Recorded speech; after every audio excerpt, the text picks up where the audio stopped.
तुम्ही काही वेळापूर्वी हॅट्रिक झालेली आहे आणि 100 शिक्षकांचे अपराध होतात त्यावेळी शिक्षा होते असं सुद्धा तुम्ही म्हटलेलं आहे. हा टोला नेमका कुणाला हे आपल्याला सर्वांना माहीत आहे.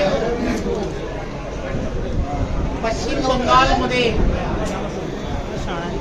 गेल्या निवडणुकीमध्ये 3 पासून 77 पर्यंत भारतीय जनता पार्टीचे आमदार जेव्हा जिंकून आले, निवडणुकीच्या नंतर जो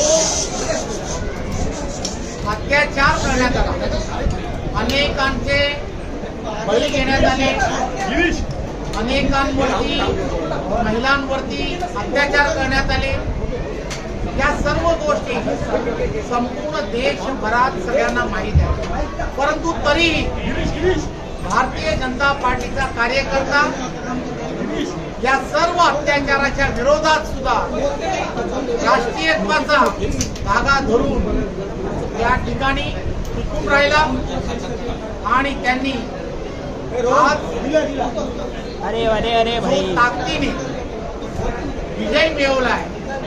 खरं तर शिशुपालाचे 100 अपराध ज्या वेळेला पूर्ण झाले त्यावेळेला त्याच्यावरती सुद्धा त्याला दंड मिळाला आहे. हा गेल्या वर्षाचा असणारा इतिहास तुम्हाला माहित आहे. त्यामुळे पश्चिम बंगालमध्ये तृणमूल काँग्रेसच्या कार्यकर्त्यांनी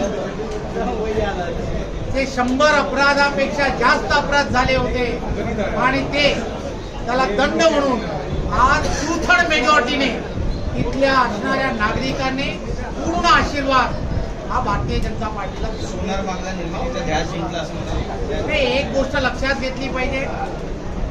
आसाम असेल किंवा पश्चिम बंगाल असेल किंवा संपूर्ण देशभरामध्ये जो विजय आहे, हा विजय हा भारतातील असणारी आदरणीय पंतप्रधान नरेंद्र मोदीजी यांच्याबद्दल असणारी आत्मीयता, डेव्हलपमेंट बद्दल त्यांनी केलेली कामं, आदरणीय अमित भाई यांची असणारी प्रत्येक राज्यामध्ये घुसखोर आणि घुसखोरांच्या विरोधात केल्या गेलेल्या कारवाई असतील, या सर्व गोष्टींमुळे खऱ्या अर्थाने संपूर्ण देशाची असणाऱ्या देशवासियांनी आज भारतीय जनता पार्टीला एक घवघवीत यश दिलं.